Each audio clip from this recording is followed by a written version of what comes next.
It is June of 1942 in the Pacific Theater of War. The Imperial Japanese Navy is planning to set a trap on the Americans, one that will wipe out the last remaining remnants of power in their enemy's fleet, the aircraft carriers. They know they will have to choose a target that is of vital importance to the American war effort in order to draw their carriers out of the safety of Pearl Harbor. A huge naval battle will ensue, and for one of the first times in history, two enemy fleets will duke it out without ever seeing each other. It will be a battle the experienced Japanese are sure they'll win, but in just a few short minutes, the course of the Pacific War will be turned on its heels and be forever changed drastically. It is considered one of the most significant, dramatic, and decisive battles in naval history. This is the story of the Battle of Midway.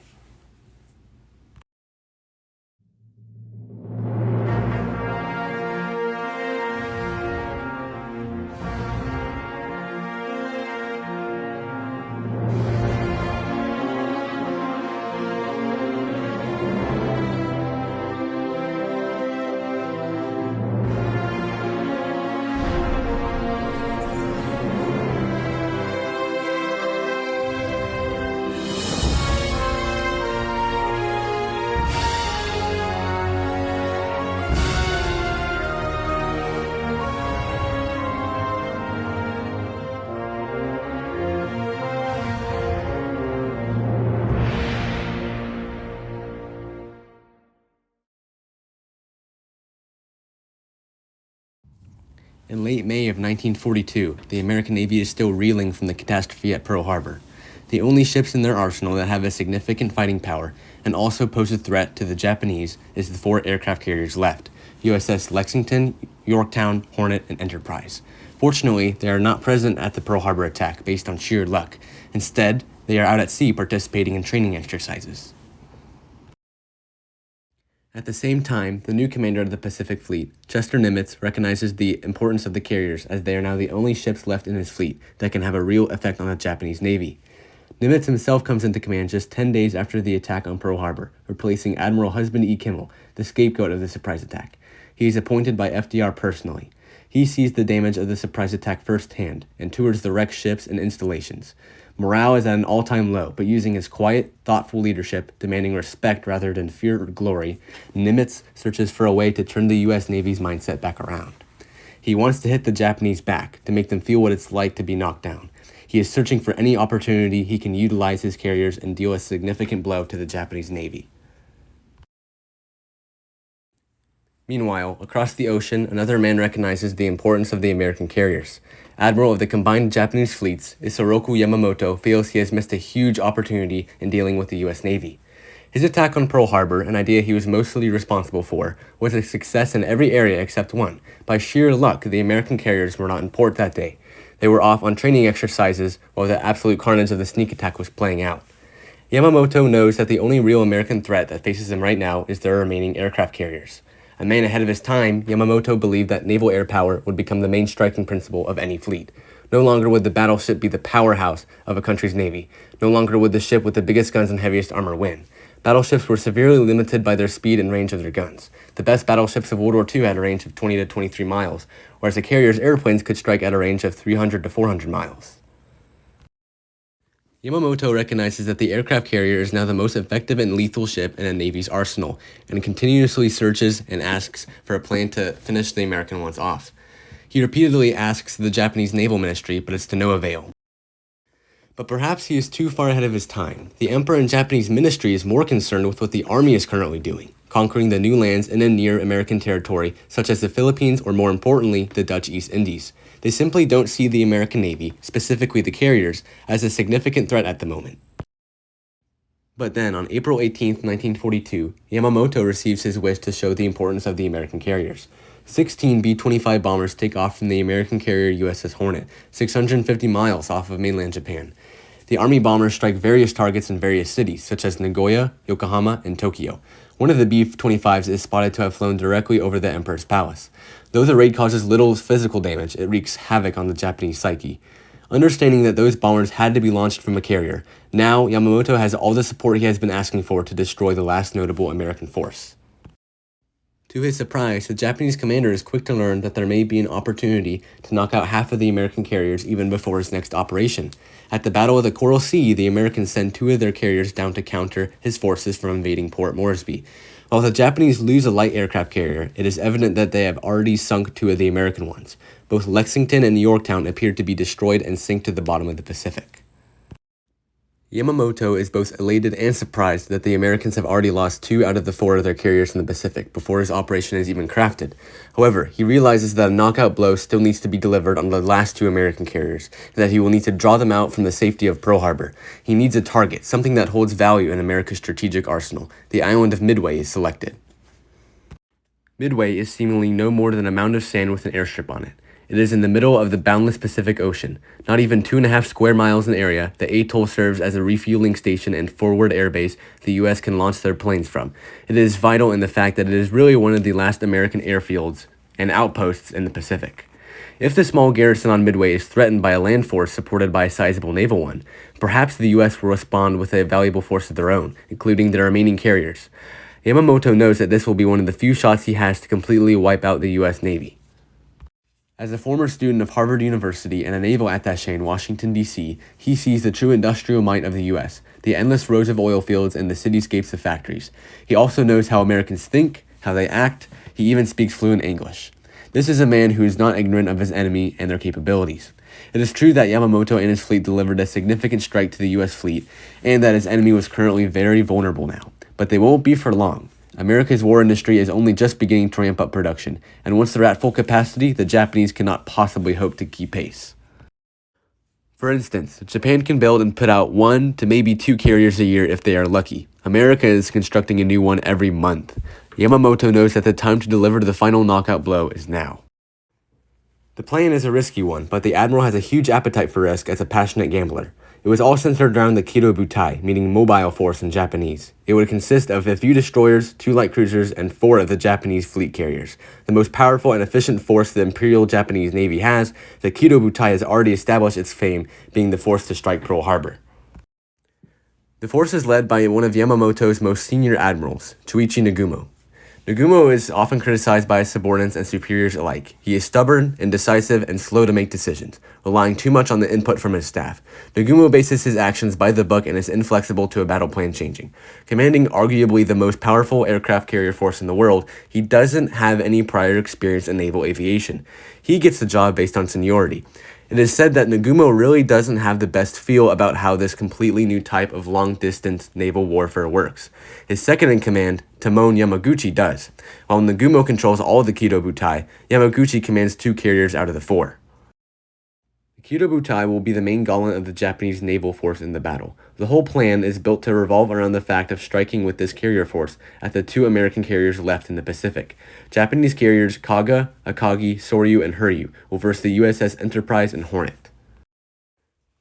But not only do the Japanese have substantially more carriers, they have notably more experienced aircrews and pilots who have seen combat in Pearl Harbor, the Indian Ocean, and Darwin. It allows for more efficiency, speed, and coordination of the strike aircraft coming from the carriers. Yamamoto knows that experience is something the Americans cannot build in their factories. Their carrier flight groups will be a mess of unorganized, anxious pilots and ground crews.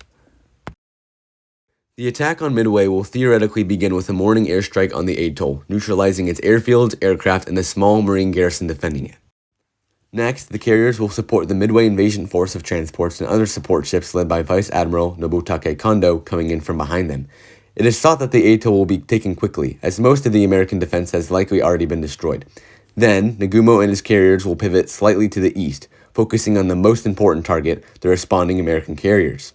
As troops storm the beaches of Midway, the carriers will lie patiently in wait for Enterprise and Hornet to show themselves and strike with a fully coordinated group of planes from 4 of their aircraft carriers. Yamamoto and the others calculate that it will take the American carriers 2 to 3 days to respond and arrive at the scene. Meanwhile, the Imperial Japanese Navy's main battleship force will be under Yamamoto's personal command, nearly 600 miles behind the Kido Butai. Only when the American fleet is already weakened will the Japanese battleships deploy themselves, finishing off the American force, now presumably without aircraft carriers anymore, with a daylight gun battle. The plan also calls for an attack on the US-held Aleutian Island chain in Alaska. This was mainly to get the Army on board with the Midway operation. It was thought by many to be a decoy, diverting US forces away from the main attack on Midway. The plan is audacious, daring, and risky. However, running rampant and dominating the Pacific for 6 months, and having never lost a major confrontation, the Japanese righteously feel confident about their strategy.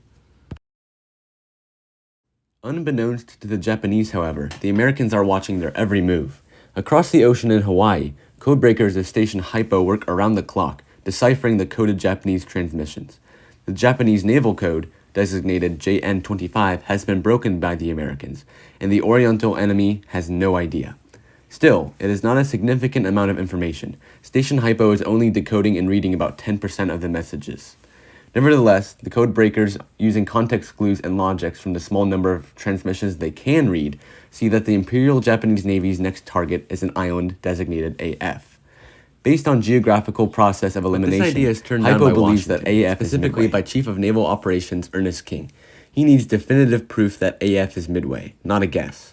Even Nimitz requires more proof that they have accurately predicted the target before he sends out his last vital remaining carriers into battle. To combat the skepticism from the high brass in Washington, Hypo comes up with a plan to trick the Japanese into giving away their code. Knowing that the Japanese are likely listening in on the messages being received by the atoll, they compose a fake message and send it to Midway, saying that the garrison's fresh water mains are broken. Within 24 hours, they decode a Japanese message. It says that AF is short on water. The Americans now know that AF is indeed Midway and that this is where the Japanese will strike next. They also speculate that the attack date will either be on the 4th or 5th of June, a guess that will prove to be deadly accurate. Now knowing where and when his enemy will strike, Nimitz has two options. 1. He can take his last ships that pose a threat to the enemy on the offensive. 2. With America's shipbuilding industry coming into full swing, Nimitz can easily play a passive role against the Japanese until his Pacific fleet gains more ships and weaponry. Nimitz chooses the former. He will take the fight to the enemy. The commander of the Pacific Fleet also correctly guesses that the attack of the Aleutian Islands is a decoy, an encounter designed to draw more U.S. forces away from where the real battle will be, Midway. Nimitz scrambles to put together a fighting force of any and every ship he has, especially his few and precious remaining aircraft carriers. Admiral William Bull Halsey's carrier group, Task Force 16, has just gotten back into port after a long journey from the islands of Nauru and Banaba. On the 26th of May 1942, American aircraft carriers USS Enterprise and USS Hornet steam into the harbor only to be quickly resupplied and rearmed. The plan is for the task force to leave on the 28th, 2 days later. Aggressive, passionate, and arguably the best carrier tactician in the U.S. Navy at the time, Bull Halsey is Nimitz's ideal choice to lead Task Force 16 again. However, Halsey falls ill with a bad case of dermatitis and he's unable to perform his duties. The man to take his place is Ray Spruance, Halsey's subordinate. Spruance knows carrier tactics well, despite his reputation as a cruiserman. On the 28th of May, Spruance and his Task Force 16, consisting of Enterprise and Hornet, ships out of Pearl Harbor and begins the 1,100-mile journey to Midway. To both the average onlooker and the Japanese, it would appear that this task force made up all the carriers the U.S. Navy had left, but this was not the case. Contrary to the strong Japanese beliefs, the USS Yorktown actually hadn't sunk at the Battle of the Coral Sea. The Fighting Lady, as she was called, limped back into Pearl Harbor for repairs. Though still afloat, the ship suffered heavy damage, a result of a 550-pound bomb plunging through her flight deck. Her refrigeration and radar were gone, 6 compartments were destroyed, the gear to one of the flight elevators was damaged, lighting was lost on 3 separate decks, and near misses by other bombs ruptured her armor plating outside, leaking an oil stream 10 miles long as she limped back to Pearl in her injured state. It was estimated that Yorktown would take 3 months to repair. Needing every available carrier he had for this next fight, Nimitz gave the dockyard workers 3 days. Miraculously, over the next 3 days, the 1,400 dockyard workers completed repairs on the battle-hardened ship, around the clock and never stopping. On the morning of the 30th of May, 1942, Yorktown sails out of Pearl Harbor as the centerpiece of Task Force 17, commanded by Admiral Frank Jack Fletcher. Her destination is coordinates northwest of Midway, a spot codenamed Point Luck. It is there that she will rendezvous with Spruance's Enterprise and Hornet. The U.S. also has another ace up their sleeve, the island of Midway itself. Over the past month, Nimitz has been sending any available airplane he has to spare the atoll. By the time the U.S. carriers sail out to Pearl, Midway's total number of aircraft amounts to 118. To many, the island acts as a fourth but stationary aircraft carrier. With the resurrected Yorktown and the atoll itself added to Spruance's carriers versus the 4 Japanese carriers, Kaga, Akagi, Hiryu, and Soryu, the odds look to be equal between the two nations. But consequently, the Japanese still have no idea that Yorktown is still afloat and sailing towards them. At the same time, the Kido Butai sails towards Midway until they finally reach their objective. At 4:30 in the morning, on the 4th of June, over 200 miles from Midway, the Japanese plan commences. 36 fighters, 36 dive bombers, and 36 level bombers are armed and take off from the 4 carriers. Commander of the Japanese carrier force, Chuichi Nagumo, also orders for his 8 reconnaissance aircraft to take to the skies. The admiral knows that the chances of the scout planes finding enemy ships is slim. It was thought impossible for any American vessels to be out here this early in the battle. According to the Japanese plan, they should not be here yet. The strike that will hit Midway is now fully airborne.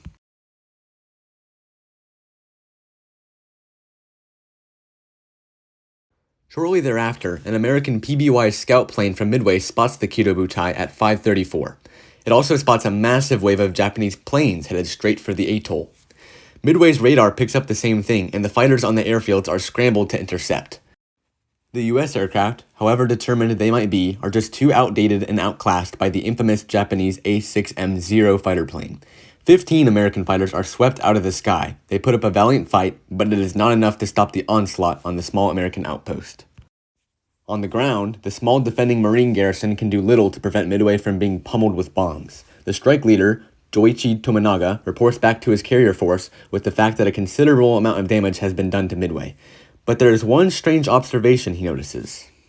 The American fighters are there intercepting them, but their bombers are nowhere to be seen. The sight of empty runways and hangars greets the Japanese strike force of aircraft.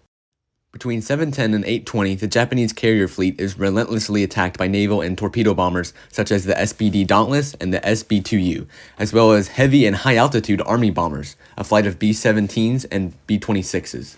All of these aircraft have taken off from Midway before the morning strike on the atoll.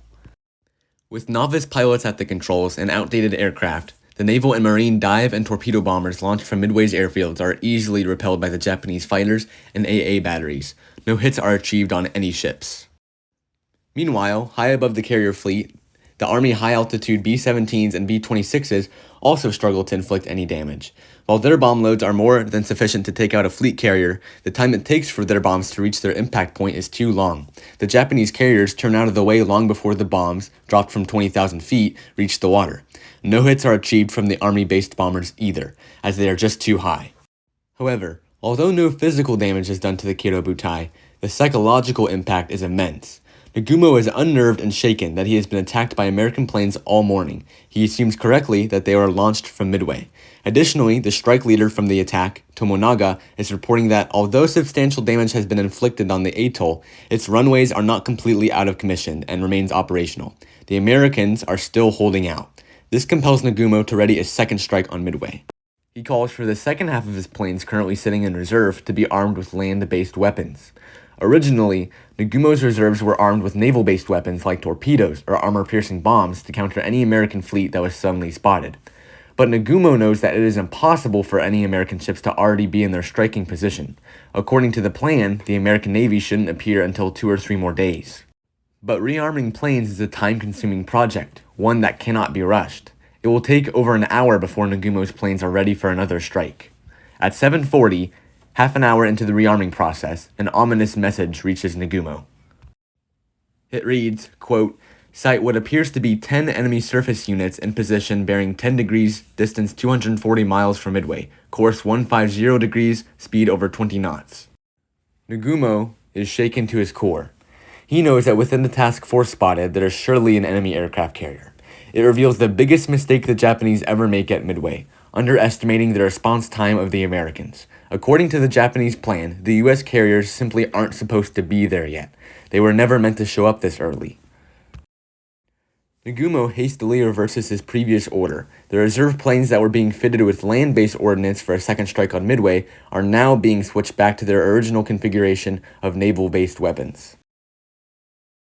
Despite the chilling news, Nagumo is presented with an opportunity for an early strike on the American carrier that has been spotted.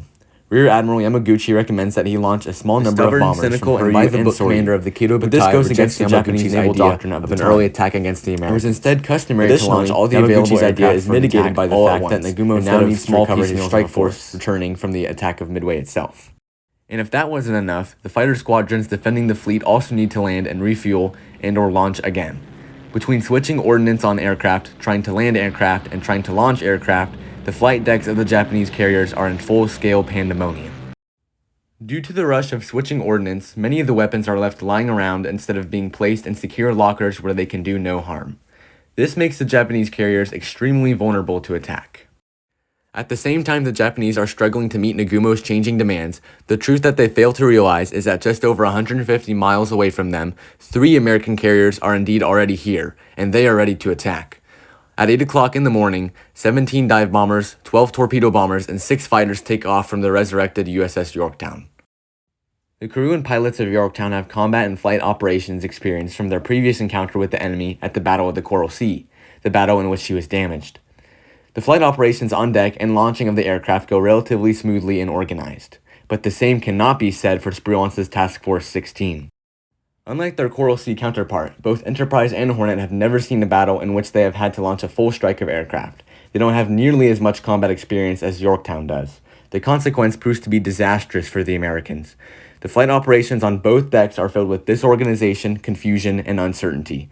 Most crucially of all, the launching of a full 117 plane strike force is painfully slow. It takes over an hour for both carriers to launch 117 aircraft. That morning, it takes the Japanese 7 minutes to launch their 108 plane strike force on Midway. Nevertheless, all American planes get airborne and head towards the target. However, the American pilots' lack of experience will prove to be a huge problem even when airborne. Most of them have never navigated towards the target over wide open ocean with no landmarks. Some of them will end up off course, hopelessly lost. Those that do not get lost have yet another problem to contend with. Due to poorly coordinated and inexperienced flight deck operations, almost all the bombers trying to find the target have no fighter cover. The fighters were the last to take off and are a significant amount of time behind them. Even then, the fighters are too few in numbers to make a real difference in protecting the dive and torpedo bombers. Most have instead been wisely held back to protect the carriers if need be. With no fighter escort and on the verge of being lost, the bombers are completely on their own. Still, the navigational training of the squadron leaders is enough to lead some bomber groups correctly towards their targets. The first squadron to find the fleet of Japanese aircraft carriers is Torpedo Squadron 8, led by John Waldron from the Hornet. With 15 torpedo bombers under his command, Waldron bravely leads his men into the bulk of the Kido Butai at 9:20.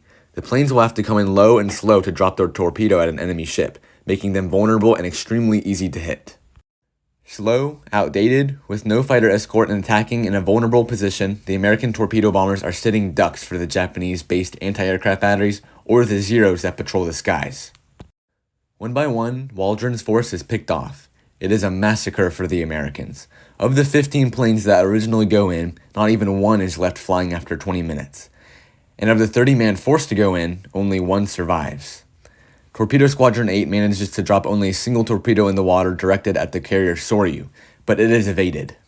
Shortly thereafter, the other 2 torpedo bomber squadrons from Enterprise and Yorktown find the carrier force. Flying in low and slow, easy to hit, they suffer a similar fate.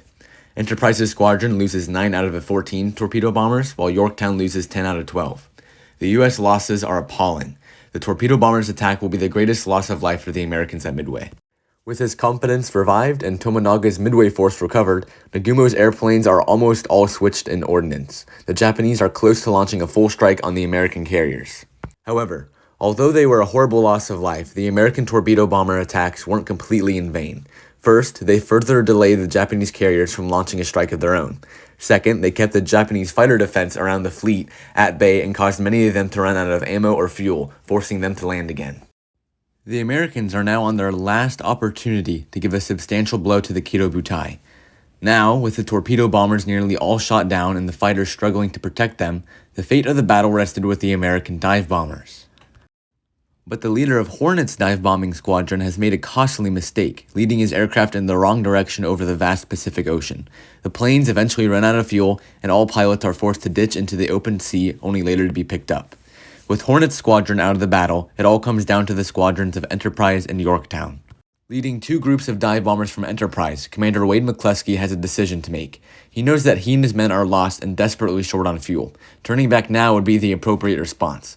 Regardless, McCluskey still has a gut instinct telling him that they are close, and he decides to stay put. He suddenly sees a flicker on the bright blue surface. It's a lone Japanese destroyer, the Arashi. Still dangerously low on fuel, McCluskey decides to follow the destroyer in hopes that it will lead them to the Japanese carriers. The risk pays dividends. With sheer luck, the force from Enterprise arrives at the site of an entire enemy fleet below them, with 4 huge aircraft carriers steaming ahead. Amazingly, Max Leslie's dive-bombing squadron from Yorktown arrive at exactly the same time on the other side of the fleet. Inexperienced in these types of operations, no communication or coordination ever occurred between these two groups. Yet they show up together at exactly the same time, another miraculous stroke of luck for the Americans. Here, it will be the Japanese fighter pilots who will make the fatal mistake. Because all of the Zero fighters were busy dealing with picking off the American torpedo bombers at lower levels earlier that morning, when the American dive bombers arrive at higher altitudes, there's simply nothing in the sky to stop them. Essentially, they walk in the front door unopposed. With the skies clear at 10:25, all bombers begin their diving runs from both sides. The results are absolutely devastating to the Japanese. Enterprise's groups go after Kaga and Nagumo's flagship, Akagi. Kaga is likely hit by 5 bombs, although there are seemingly so many that the Japanese lose track of how many are detonating. 2 bombs hit near both the front and rear flight elevators, penetrating the hangar decks and setting off a chain reaction of fires and explosions from the aviation gas and munitions. The 3rd bomb lands almost directly on Kaga's bridge, instantly killing her captain and command staff. Another bomb plunges clean through the flight deck and explodes in the hangars below, knocking out the ship's emergency generator that powered the fire suppression systems.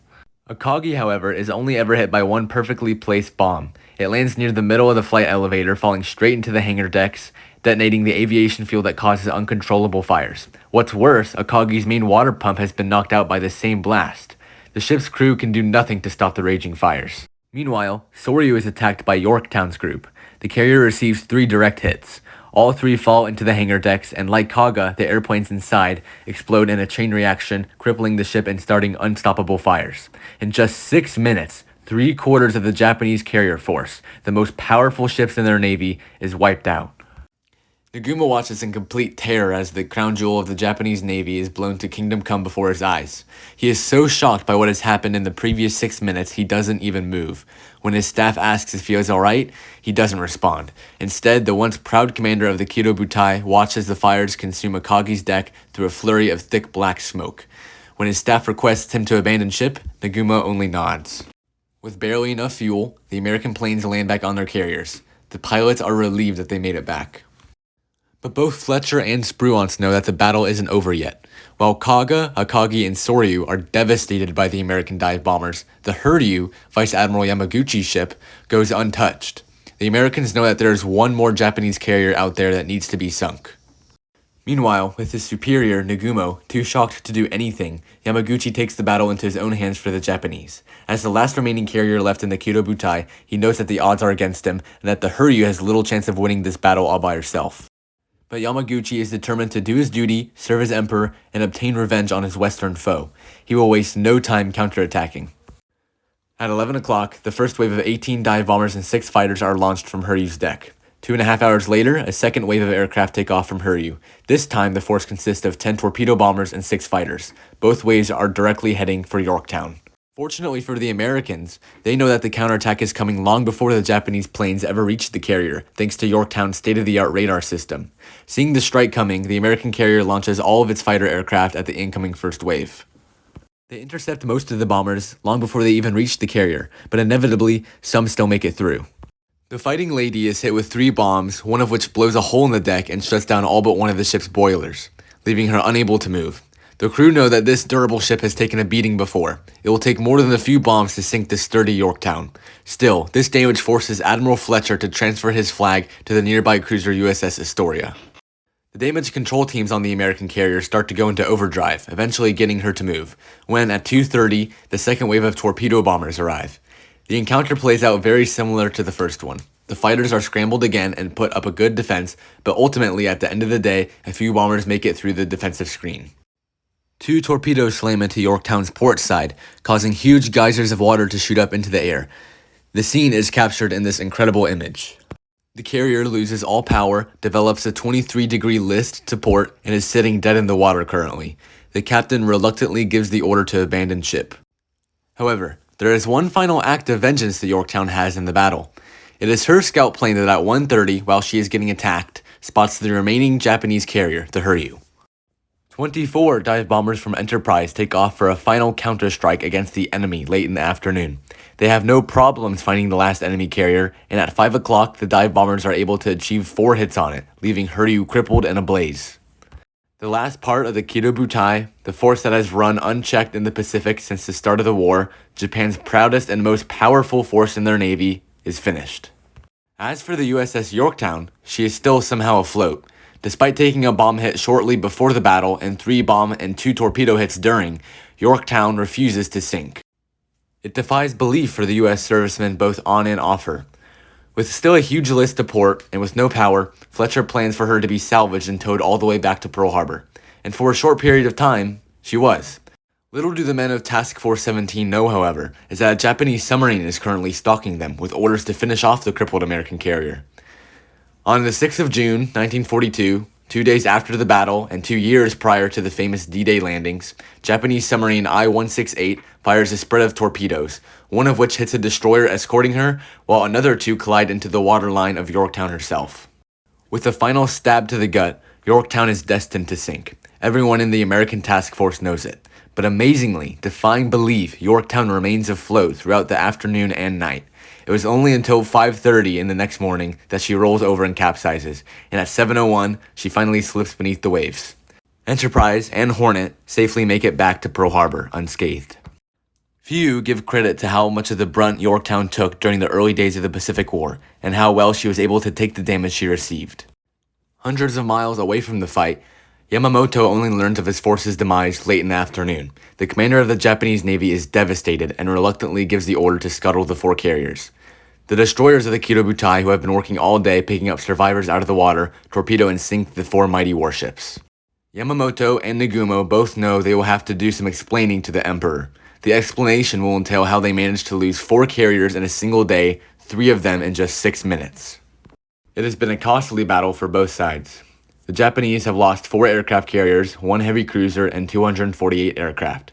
3,057 Japanese sailors and servicemen give their lives at the Battle of Midway. The Americans lose 1 carrier, the Yorktown, 1 destroyer, and 150 aircraft. 307 Americans are killed. The death toll proves to be crushing, although it will not even begin to compare to the battles to come in the following years. Yamamoto knows that with this huge defeat and the American industry getting into full swing, the war will never be the same for the Japanese Navy. Contrary to popular belief, Midway does not determine the outcome of the war for the US. It does not outright win the conflict for them. However, perhaps more importantly, it changes the initiative between the 2 warring powers and how the war will be fought from now on. In the years and months preceding the Battle of Midway, the Land of the Rising Sun was a seemingly unstoppable force in the Pacific. They conquered territory after territory and won battle after battle. The Japanese even dealt a huge blow to the American superpower, and at least for a couple months, were even winning against them. But all of this changes with the Battle of Midway. It is the first time the Japanese really ever lose in the Pacific. It is the first time they are put in check. The Japanese will never go on the offensive after Midway. Instead, it will be the Americans who decide where and when to strike and dictate the terms of the battle. So, although it doesn't decide who will win the war, it changes the initiative of the war in the Americans' favor. Furthermore, the Japanese Navy, though still strong and ready to continue the fight on, never fully recovers from Midway. It will be a losing Navy for the rest of the war, always missing a little bit of spirit or determination, a set of feelings first broken in June of 1942 with a battle over a minute, 2-mile-long island that nobody had ever heard of before. For these reasons, Midway is considered a huge turning point in the War of the Pacific. Naval historian Craig Simmons, a professor at the Naval Academy, sums up Midway in a perfect sentence. Few moments in American history tipped the course of events so suddenly and so dramatically as at the Battle of Midway. This is especially true. There are very few battles in history in which one force is so thoroughly and completely wiped out in such a short amount of time. In just 6 minutes, 3/4 of the most effective fighting ships in the Japanese Navy lay in ruins. Midway is truly a special battle that has interested the minds and captured the hearts of many Americans. It will always be a bright light in the middle of America's darkest hours. Thank you for watching.